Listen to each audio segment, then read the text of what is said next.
네 권의 복음서는 예수님의 성육신과 육체를 입고 이 땅에 오심과 예수님의 생애 및 고난과 부활을 통해서 이루어진 예수님의 구속 사건을 네 사람의 기록자를 통해서 우리에게 소개해 주는 책이 사복음서입니다.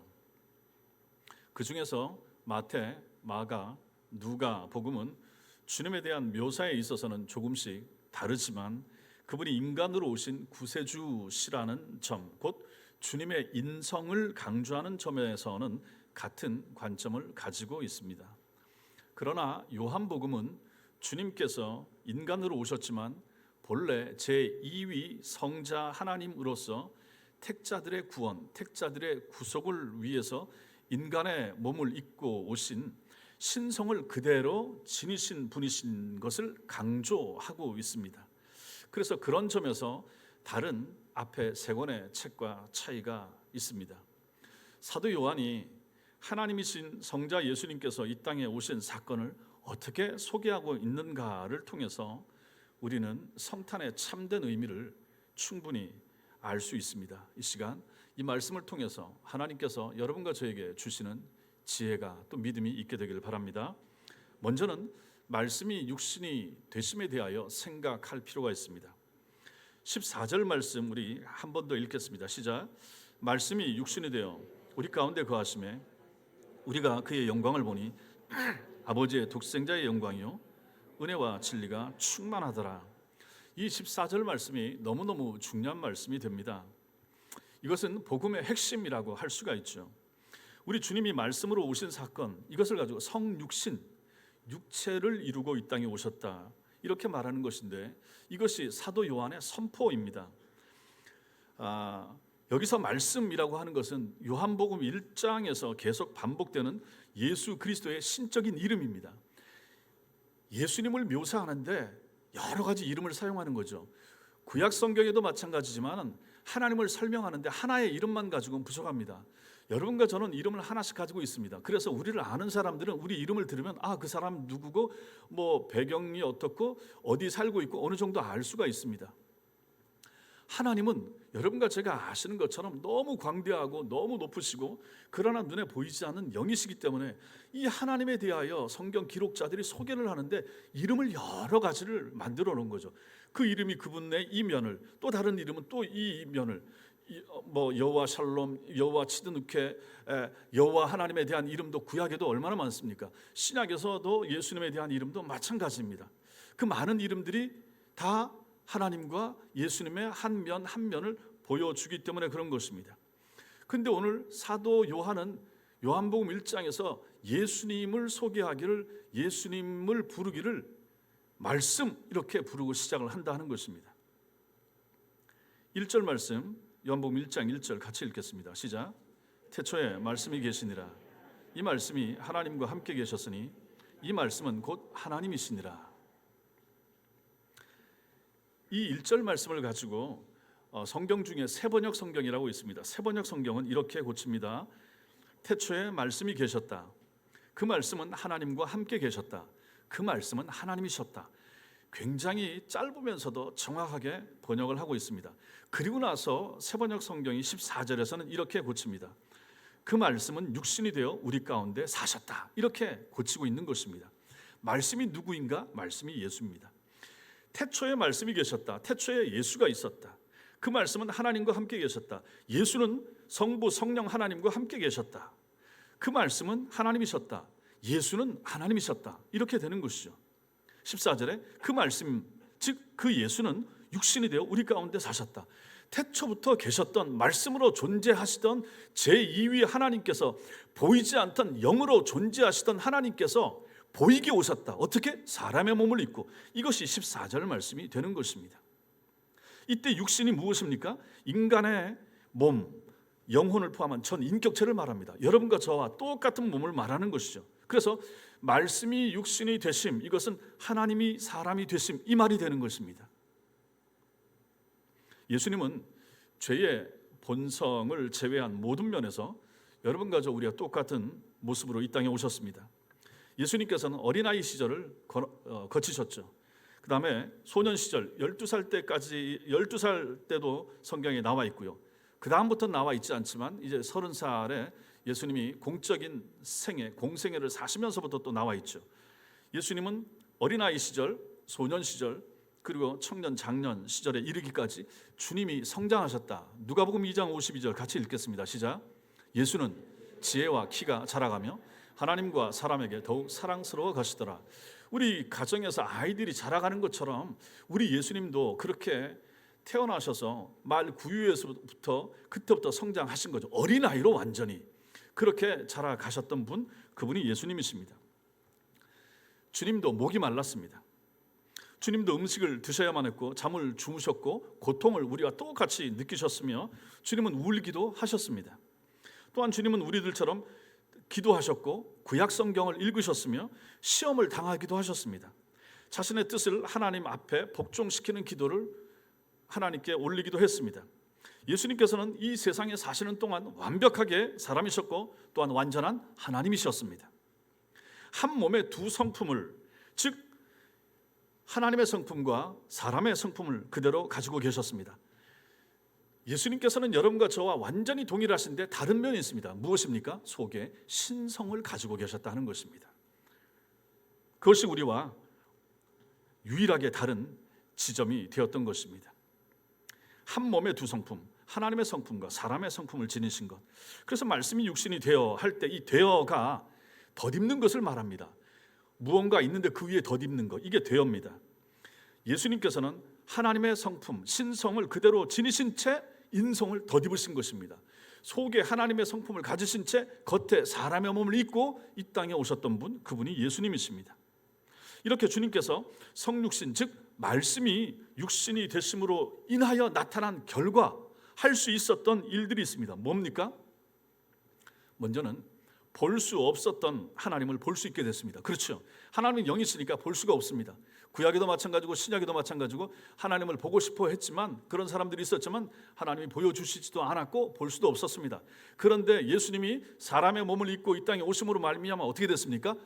보이지 않던 하나님이 볼 수 있는 존재로 이 땅에 오시게 되었다. 그래서 그 시대에 있었던 사람들 그리고 예수님의 제자들은 예수님을 눈으로 보았던 것이죠. 그럼 예수님을 보면 누굴 본 것입니까?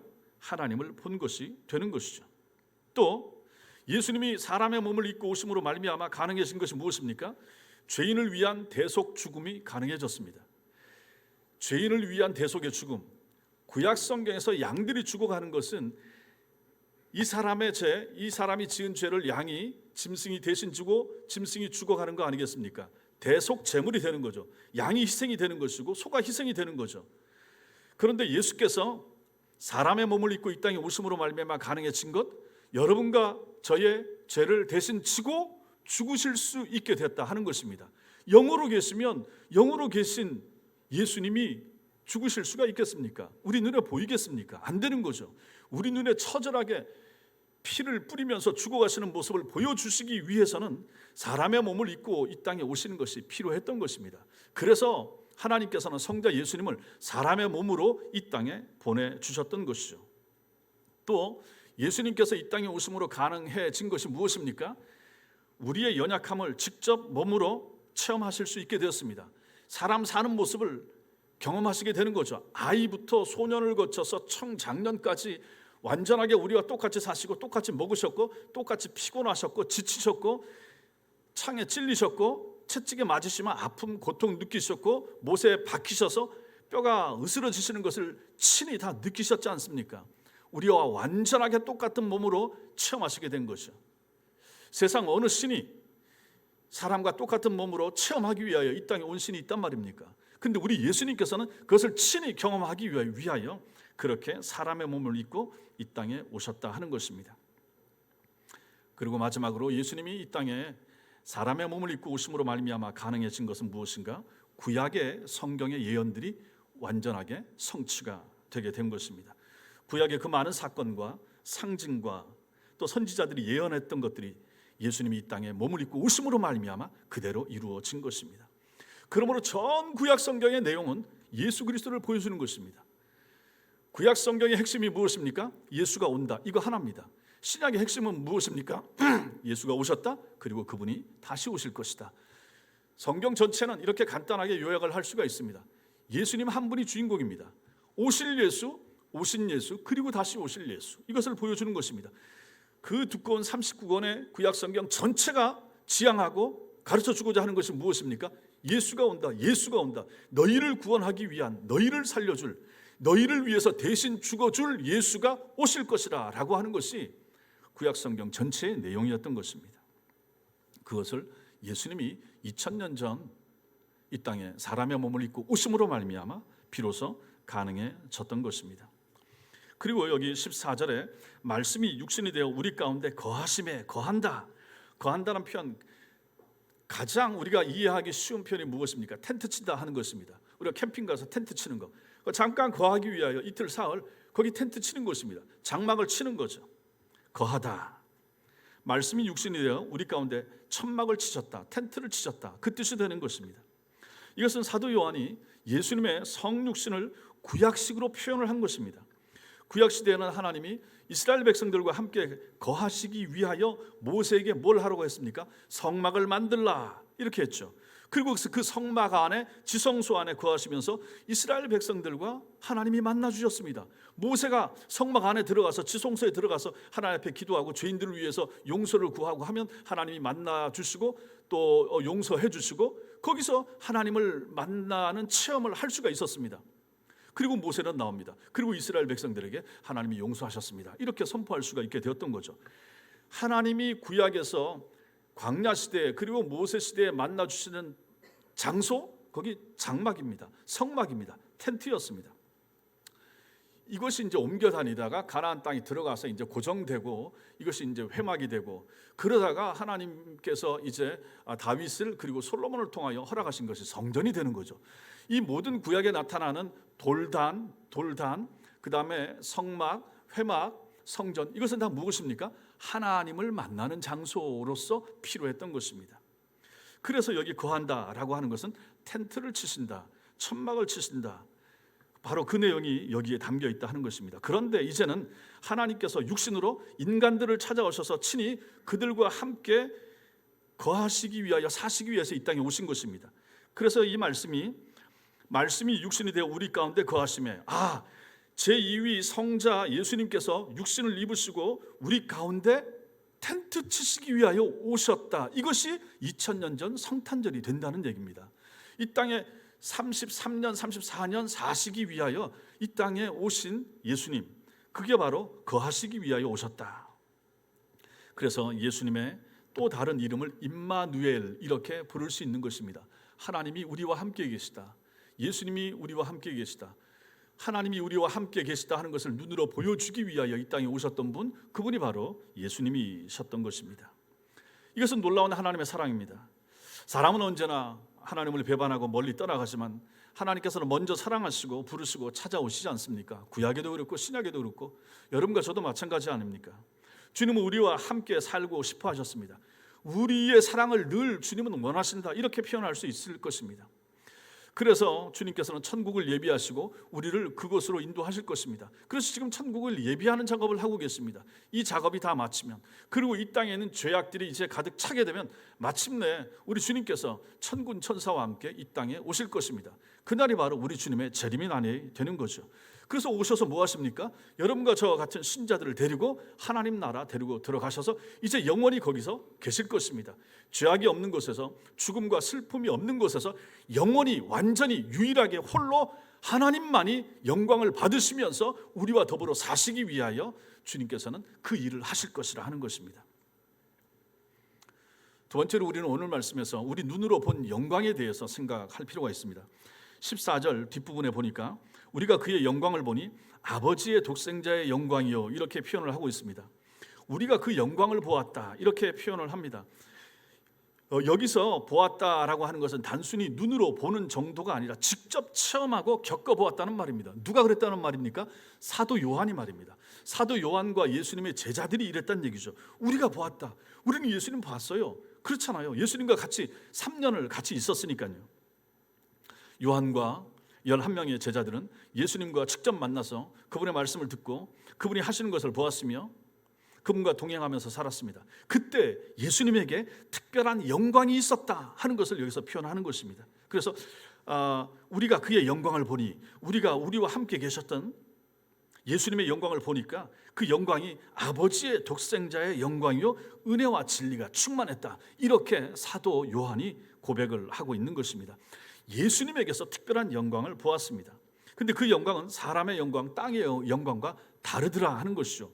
유명한 연예인이나 아니면 뭐 운동선수나 특별한 가문의 혈통을 자랑하는 사람들에게서 잠깐씩 보이는 땅에서 높임을 받는 그러한 영광과 차원이 다른 영원한 하나님의 독생자의 영광이었던 것입니다. 이것은 우리는 알 수가 없습니다. 이렇게 표현을 하고 있으니까 그런 영광을 저들은 체험을 했겠구나, 이 정도만 알 수가 있지, 그 영광을 직접 체험하지 못한 우리가 이 성경을 읽는 것만 가지고는 주님의 제자들이 보았던, 느꼈던 그 영광을 다 알 수는 없을 것입니다. 마태복음 17장에 보면 어떤 일이 나옵니까? 거기 변화산 사건이 나오는 거죠. 주님이 제자 세 사람과 함께 변화산에 올라가서 거기서 옷이 휘어지고 하나님의 영광이 나타나고 하나님의 음성이 들려지는 그러한 현상을 마태복음 17장에서 기록을 하고 있습니다. 이때 사도 요한이 같이 있었죠. 요한이 베드로와 야고보와 함께 보았기 때문에 이런 표현을 하는 것입니다. 예수님을 직접 본, 예수님이 어떻게 변하고 어떻게 영광스럽게 되는 것을 직접 보았던 사도 요한이 이 14절 내용을 적고 있는 것이죠.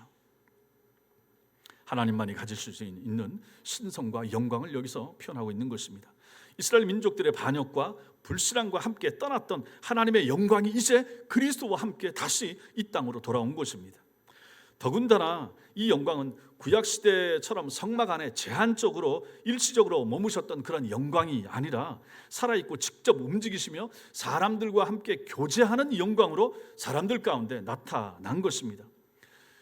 예수님은 겉으로 보기에는 평범했습니다. 보잘것 없었습니다. 이사야의 표현을 보면 오히려 더 초라했습니다. 나이보다 더 늙어 보이고 초라한 모습의 예수님이셨습니다.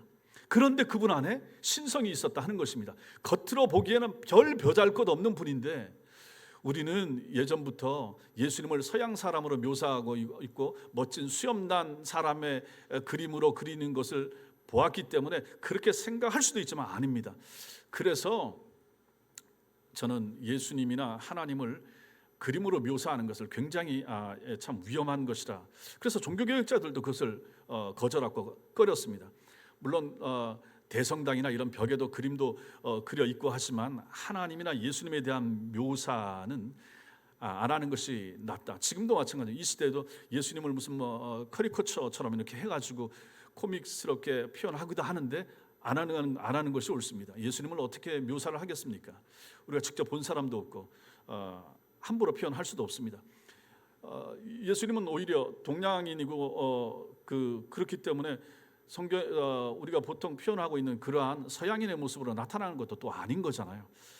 오히려 성경적으로 보면 예수님은 굉장히 초라하고 볼품이 없었고 그러한 연약한 청년의 모습으로 우리가 이해하는 것이 필요합니다. 그러니 그 예수님에게서 그 갈릴리 호숫가에 어부들과 함께 거니셨던 그 예수님이라 그러면 그분에게서 무슨 겉으로 봤을 때 탁월함과 뛰어남과 무슨 훌륭함이 보이겠습니까? 그렇지 않다. 그런데 겉보기에는 그런 예수님에게서 사도 요한에 함께하고 함께 음식도 먹고 같이 지내 보았더니 그분에게서 볼 수 있는 탁월한 하나님의 영광, 그것을 자기들은 보았다. 이렇게 표현을 하고 있는 것입니다. 말씀을 하시지 않고 가만히 계실 때는 다른 사람과 똑같았지만 그분이 일을 하시고 말씀을 하시고 천국 복음을 가르칠 때는 확실하고 탁월한 하나님의 영광이 드러나는 것을 제자들이 보았다 하는 것입니다. 따라서 참된 성도는 누굽니까? 하나님의 영광을 보는 사람이고 하나님의 영광을 보고자 하는 사람들입니다. 여러분과 제가 마찬가지 아닙니까? 우리는 볼 수가 없습니다. 땅에서는 볼 수가 없습니다. 보려고 시도할 필요도 없습니다. 우리는 말씀을 통하여 우리의 영으로서 하나님을 느끼고 그 영광을 체험하고자 할 뿐이지 하나님을 보여주세요, 체험하게 해주세요, 이것은 될 수도 없는 일입니다. 사도 요한은 그래서 그리스도 안에서 또 뭐라고 말합니까? 은혜와 진리가 충만하더라, 이것도 보았다고 말합니다. 은혜가 무엇입니까? 값 없이 베풀어 주시는 하나님의 은총입니다. 받을 자격이 없는 자에게 베풀어 주신 호의입니다. 사도 요한은 예수 그리스도 안에서 이러한 하나님의 은혜를 발견한 것입니다.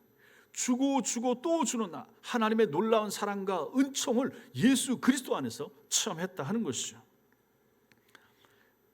예수님은 하나님께서 독생자를 주시기까지 죄인들을 사랑하셨다라고 하는 것을, 그 하나님의 놀라운 사랑을 자신의 몸으로 직접 보여주신 분이 예수님이십니다. 그러므로 예수님은 하나님의 사랑과 은혜에 대한 가장 큰 증인이 되시는 것이고 가장 큰 증거가 되시는 것이죠. 하나님이 얼마나 우리를 사랑했습니까? 라고 묻는다 그러면 어떻게 표현할 수 있습니까? 하나님께서 그 아들 예수를 이 땅에 보내셔서 죽게 하실 만큼 너희를 사랑했노라 라고 말할 수가 있는 거죠. 이것이 바로 하나님의 은혜입니다. 눈에 보이는 하나님의 은총의 표현, 그분이 바로 예수님이십니다. 그러나 예수님을 믿는 모든 사람에게 하나님의 은혜는 우리에게 임하지만은 또 불신자들에게도 임하는 것입니다. 신자들에게 임하는 것을 특별 은혜, 특별 은총 이렇게 표현합니다. 예수님과 성경을 주셨기 때문에. 그러나 하나님께서 이 세상을 사랑하셨기 때문에 또 불신자들에게도 은혜를 허락하셨습니다. 그 은혜를 가지고 일반 은혜, 일반 은총 이렇게 부릅니다. 우리가 똑같이 먹고 이 환경 속에서 살고 이 공기를 마시면서 살 수 있는 이 은혜도 하나님께서 주신 것입니다. 세상에 사람들이 안 믿어서 알지 못해서 그렇지. 그렇다면 하나님께서는 우리에게, 이 땅 사람들에게 특별한 은혜와 일반한 은혜, 이 모든 것을 다 주셨다. 그 중에서 우리는 얼마나 놀라운 사람들인가, 그리스도를 믿는 자에게 주시는 하나님의 은혜가 얼마나 큰가 하는 것입니다. 그래서 여러분과 저를 예수 믿게 하시고 불러주시고 예수 이름 부르기만 하면, 고백하기만 하면 하나님 나라 데려가신다고 하니 이 은혜가 얼마나 큰가 하는 것입니다. 우리에게 영생을 주시고 하나님의 교회에 섬기게 하시고 충성하게 하시고 우리가 하나님 앞에 믿음 생활 한 것에 대하여 또 상도 주신다고 하니 이것이 얼마나 놀랍고 큰 은혜인가 하는 것을 여기서 보게 되는 것입니다. 또 사도 요한은 그리스도 안에서 충만한 진리를 발견했다 이렇게 표현합니다. 아담 이후로 사람들은 진리를 잃어버렸습니다. 진리를 떠나서 죄와 타협하면서 살아왔죠. 그러므로 아담의 모든 죄 지은 후손들은 참 진리가 무엇인지 알 수가 없습니다.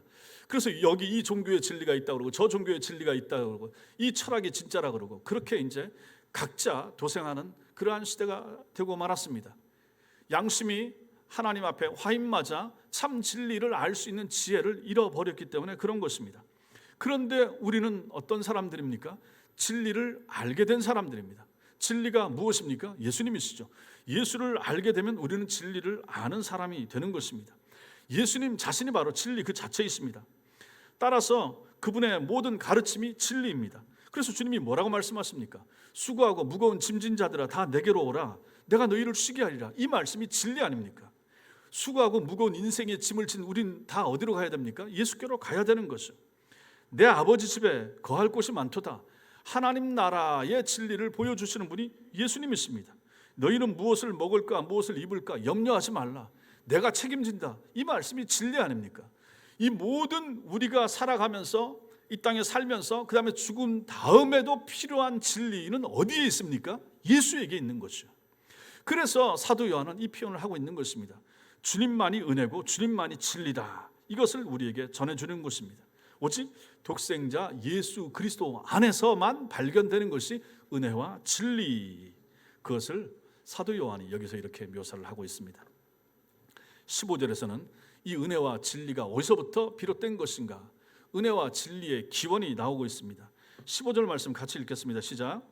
요한이 그에 대하여 증언하여 외쳐 이르되 내가 전에 말하기를 내 뒤에 오시는 이가 나보다 앞선 것은 나보다 먼저 계심이라 한 것이 이 사람을 가리킴이라 하니라. 여기 세례 요한이 나옵니다. 사도 요한하고 세례 요한하고 헷갈리지 마시고, 세례 요한은 요한을 가리켜서, 예수님을 가리켜서 뭐라고 말합니까? 내가 전에 말했던 사람이 바로 이 사람이라. 세례 요한이, 세례 요한은 예수님께서 요단강에 오셔서 자신에게 세례를 받으시기 전에 이미 메시아가 오실 것을 예고했습니다. 당시에 많은 사람들은 세례 요한의 강력한 메시지와 세례 요한의 능력으로 인해서 세례 요한을 메시아로 생각하는 사람들이 있었습니다. 그래서 저 사람이 메시아인가.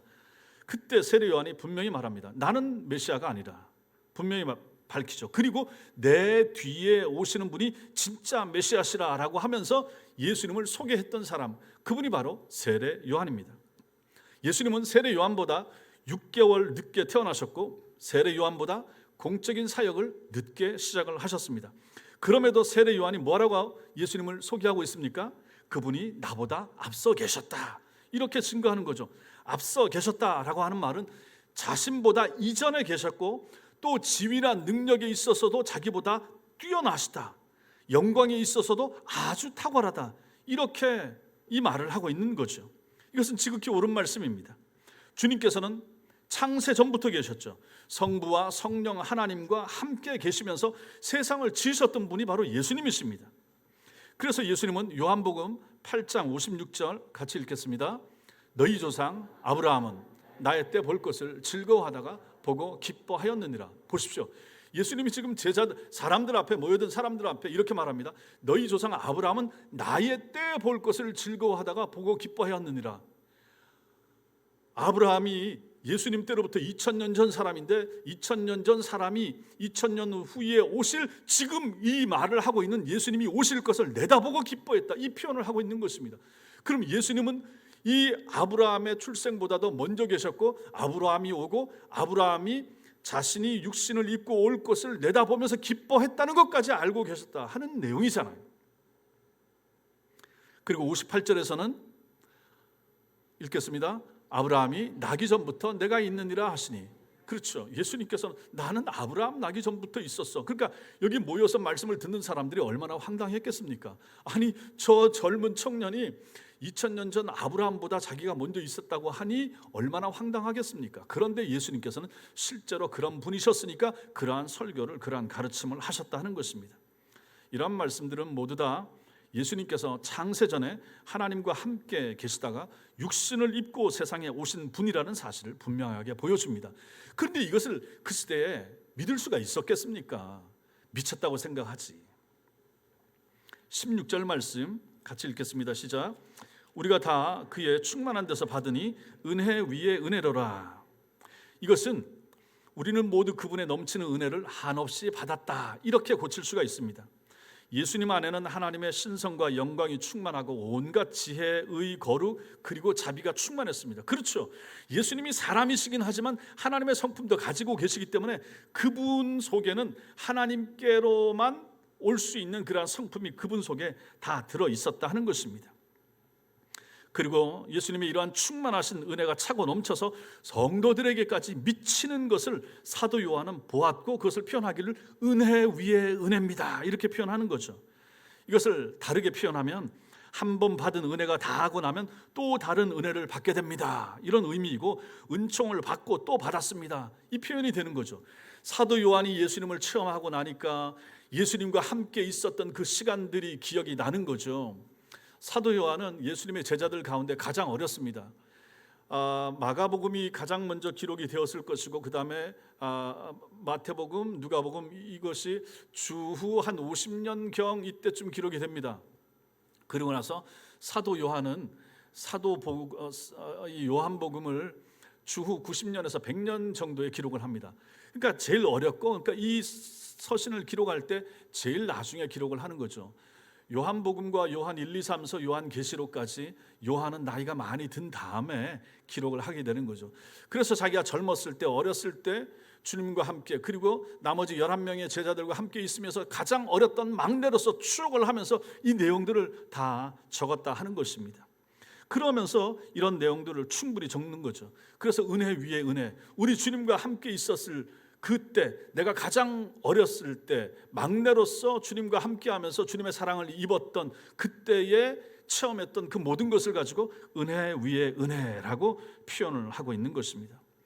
하나님께서 그의 백성들에게 그리스도 안에서 베풀어 주시는 은혜는 이처럼 지속적이고 고갈되지 않고 풍성하게 부어 주시는 은혜인 것입니다.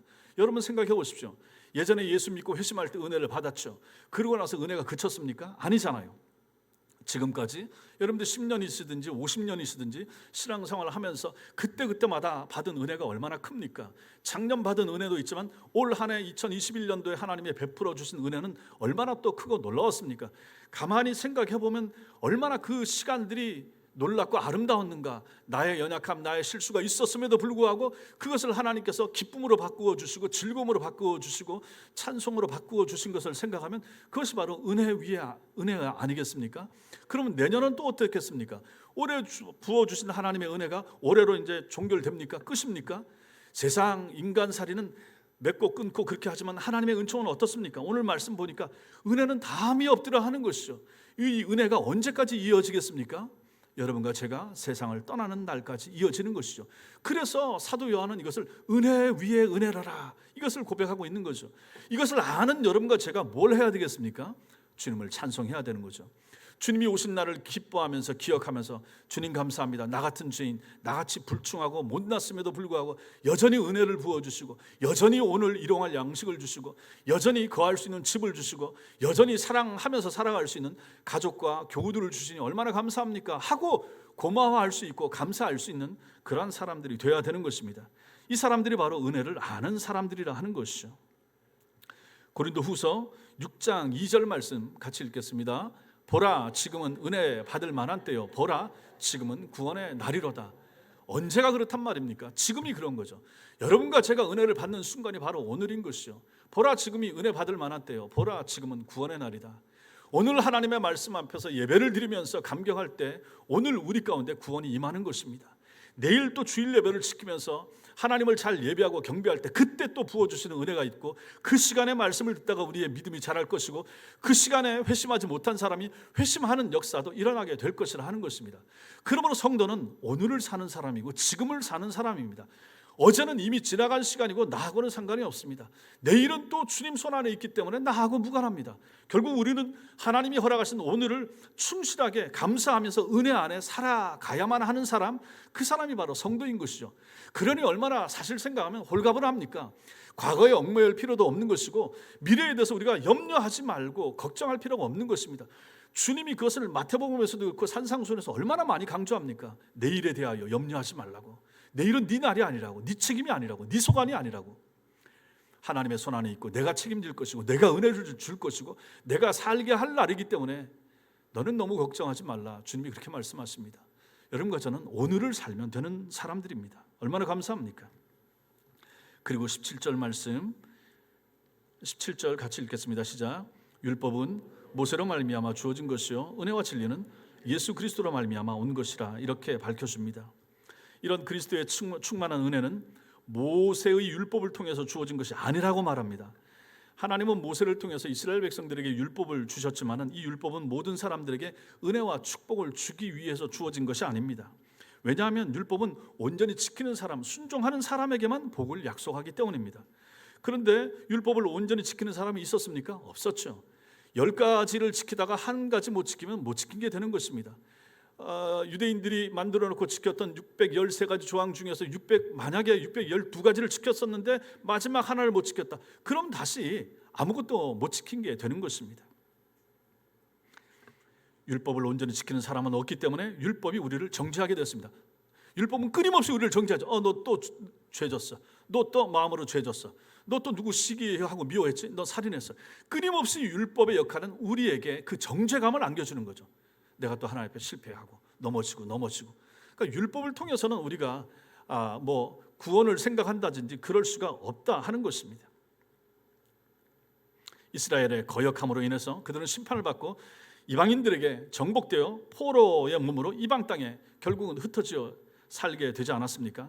그런데 예수님은 다릅니다. 그리스도께서는 율법과 달리 모세는 율법을 줬지만 예수께서는 무엇을 주십니까? 은혜와 진리를 주시는 분이시다라는 것을 17절에서 말합니다. 그리스도께서는 자신의 피를 통해서 죄인들을 의인과 하나님의 자녀로 만들어 주십니다. 그리스도께서는 성령을 통해서 정욕을 쫓던 사람들을 거룩한 사람으로 만들고 계십니다. 그리고 마침내 그들이 그리스도의 영광에 참여하게 해주십니다. 그리스도를 통해서 주어지는 은혜와 진리가 너무 커서 모든 세상 사람들을 충만하게 만들어 주고도 남는 것입니다. 그리스도께서 이렇게 충만한 은혜와 진리를 주시는 것은 왜 그게 가능합니까? 예수님께서 하나님이시기 때문에 가능한 것입니다. 예수님이 하나님이시기 때문에 모든 은혜와 진리의 원천이 되시기 때문에 예수님에게서는 은혜가 흘러나오고 진리가 끊임없이 흘러나옵니다. 항상 공급을 해주십니다. 우리가 예수님만 붙든다면, 우리가 예수님 앞에 엎드린다면, 그분의 이름 앞에 의지하여 기도한다면 항상 넘치는 은혜, 항상 충만한 진리는 그분을 통해 우리에게 주어진다 하는 것이죠. 여기 말씀 중에 주어진 것이요 이 말씀이 있죠. 17절에 그것이 주어졌다는 뜻으로서 하나님께서 모세를 통하여 이스라엘 백성들에게 율법을 주셨다는 것입니다. 그런데 은혜와 진리는 그리스도로 말미암아 뭐라고 표현합니까? 온 것이라 이렇게 표현하고 있죠. 그리스도로 인해서 그것이 존재하게 되었다는 뜻입니다. 예수님께서 은혜와 진리를 직접 공급하시는 분이신 것을 보여주고 있죠. 모세는 율법을 전달하는 종이죠.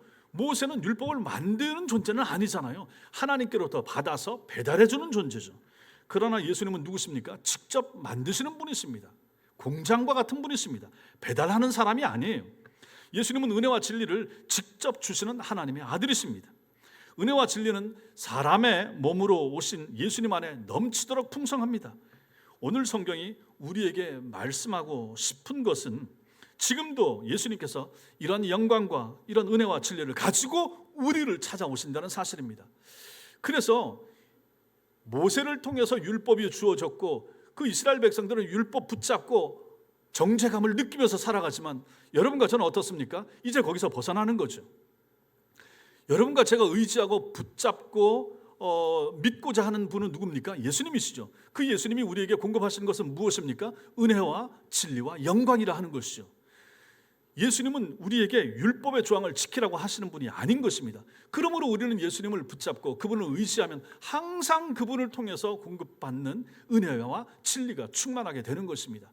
항상 샘솟는 끊임이 없이 부어주는 은혜, 진리를 예수님을 통해서 우리는 공급받는 것입니다. 누구에게 주는가?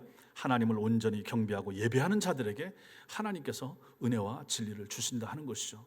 그러므로 성도 여러분, 우리가 하나님을 예배하는 것, 우리가 주일날 또 말씀을 듣는 시간에 와서 하나님 앞에 엎드려서 은혜 주옵소서 기도하고 말씀 잘 듣게 해 주옵소서, 성경을 깨닫게 하옵소서, 이렇게 하나님 앞에 매달리는 것이 얼마나 중요한 것인가. 왜 그렇습니까? 보이지 아니하시는 영이신 예수님께서 여러분들의 기도를 들으시기 때문입니다. 들으시고 우리에게 필요한 은혜, 내일을 살 수 있는 은혜, 내년을 살 수 있는 은혜를 예수님이 주시기 때문입니다. 구해야 주시는 거죠. 진리도 마찬가지입니다. 비진리가 횡행하고 난무하는 이러한 시대에 잘못된 이단 사교적인 가르침이 넘쳐나는 시대에 하나님 진리를 주옵소서, 바른 진리를 알게 해 주옵소서. 우리 교회가 참 진리를 가르치는 교회 맞습니까? 정말로 바른 것을 여기서 배울 수가 있습니까? 내가 여기서 배울 수 있는, 내가 여기서 공급받고 배우는 하나님 말씀을 잘 믿고 잘 들으면 내가 천당에까지 갈 수 있겠습니까? 라고 물으시는 것이 필요하죠. 그리고 우리 교회가 정말로 진리의 공급처가 맞는지를 확인하는 것이 필요합니다. 그것을 구하고 그것을 기도하면 하나님은 주신다 하는 것입니다. 하나님께서 이 땅에 참된 목회자들을 통하여, 설교자들을 통하여 바른 말씀을 그래서 그 사람들에게 공급하시는 것입니다. 여러분들이 그런 기도를 해야 될 필요가 거기에 있는 것입니다. 마지막으로 우리는 하나님을 보여주시는 예수님을 18절을 통해서 보게 됩니다. 18절 말씀 우리 같이 읽겠습니다. 시작.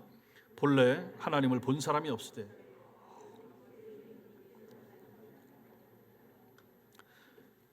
이 말씀을 현대인의 성경은 이렇게 옮기고 있습니다. 지금까지 하나님을 본 사람은 없었다. 그러나 아버지의 품 안에 계시는 외아들이 그분을 알리셨다. 이렇게 됩니다.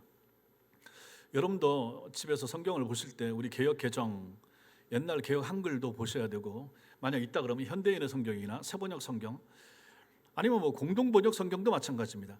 같이 놓고 보시다 보면 새번역 성경이나 현대인의 성경은 어려운 구절을 또 쉽게 풀어놓은 것도 있습니다. 물론 잘못 옮기는 면들도 있기 때문에 조심해야 되지만 개역 개정 성경을 기본으로 하면서 다른 번역 성경들도 참조해서 보면 도움이 많이 되실 것입니다. 18절 말씀이 그것을 표현해 줍니다. 영원 전부터 계신 하나님을 본 사람은 없습니다. 당연히 없죠.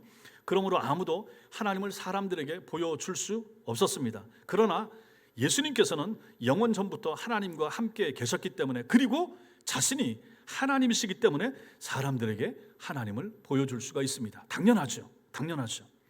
사도 요한은 그 그리스도를 하나님의 품 안에 계신 독생하신 하나님, 이렇게 묘사하고 있는 것입니다. 하나님 품 안에 계신 독생하신 하나님, 그리스도께서는 태초부터 하나님의 품 안에 계셨고 하나님 또한 그리스도 안에 계셨습니다. 이것이 신비로운 거죠. 성부 하나님, 성자 예수님, 성령 하나님, 이 삼위 하나님이 같이 계셨다 하는 것입니다.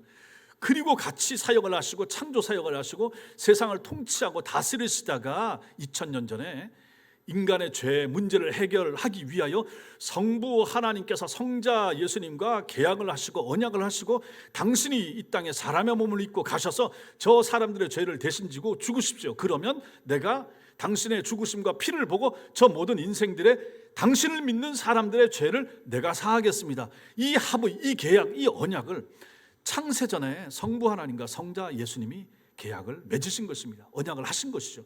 계약서에 사인을 하신 것이죠. 그리고 그 계약에 따라서 2000년 전 성탄절에 성자 예수님께서 그 약속을 이루시기 위하여 이 땅에 오셨던 것입니다. 그러므로 그 성부 하나님을, 그 성령 하나님을 가장 잘 보여주실 수 있는 분이 누구신가? 당연히 성자 예수님이셨다 하는 것입니다. 그래서 여기 18절에 본래 하나님을 본 사람이 없죠. 아버지 품속에 있는 독생하신 하나님, 이분이 누굽니까? 예수님이죠. 이 예수님이 나타내셨느니라. 누구를 나타냈다는 말입니까? 하나님을 나타냈다. 이 나타내셨다라고 하는 것은 상세히 설명하다, 그런 뜻입니다. 예수 그리스도께서 하나님이 누구신지 상세히 알려주시고 묘사하셨다 하는 것입니다. 주님만이 사람들에게 하나님에 대하여 상세히 가르쳐 주실 수 있었던 것입니다. 오직 예수 그리스도를 통해서만 하나님 아버지의 뜻을, 또 그분이 누구신지 정확히 제대로 알 수가 있습니다. 그래서 예수님은 하나님의 비밀이십니다. 그런데 이분이 우리에게 찾아오신 것입니다. 아버지 하나님의 깊은 뜻에서 나온 구원을 이루시기 위해서 육신이 되어 오신 것입니다. 예수님의 오심과 죽으심, 그리고 부활하심과 승천, 그리고 재림은 태초 전부터, 영원 전부터 아버지 하나님의 뜻 안에 있었던 비밀인 것입니다. 이 비밀을 가지고 예수님이 이 땅에 오셔서 이 비밀을 인간 세상에 알려준 거죠. 30년 사시고 3년 공적인 생활을 사시면서 이 하나님 나라의 비밀을 사람들에게 설교로서, 삶으로서 증언하면서 가르쳐 주었던 거죠. 많은 사람들이 깨닫지 못했죠. 12명의 제자를 불러서 그들에게도 특별 교육을 시키면서 먹이면서 재우면서 같이 데리고 다니면서도 가르쳤습니다. 그때는 깨닫지 못했죠. 그러나 그 모든 사역을 마치시고 주님이 죽으시고 승천하신 다음에 성령을 보내셨죠. 그 성령이 오셔서 제자들 속에 들어가심으로 말미암아 그때 우리 스승님 되신 예수님에게서 배웠던 그 내용들이 하나씩 하나씩 깨달아지고 생각나고 믿어지고, 그래서 이제 복음의 증거자가 되고 전도자가 되고 사도가 되고, 사도가 속사도를 길러내고 속사도가 교부들을 길러내고, 그 교부가 당시에 하나님의 사람들을 길러내고 가르친 교회사가 바로 2000년 교회사가 되는 것입니다. 예수 그리스도는 하나님의 계획이셨습니다. 하나님의 계획을 이루기 위해서 그리스도께서 이 땅에 오신 것입니다. 이렇게 오신 예수님은 구약 성경 기록자들과 구약의 하나님의 종들이 보여주고 드러내주지 못했던 하나님을 가장 잘 드러내고 가장 잘 보여주신 분, 그분이 예수님이십니다.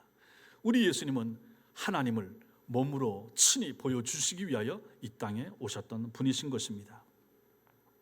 사랑하는 성도 여러분, 말씀은 예수 그리스도를 가리키는 사도 요한의 독특한 표현이라고 했습니다.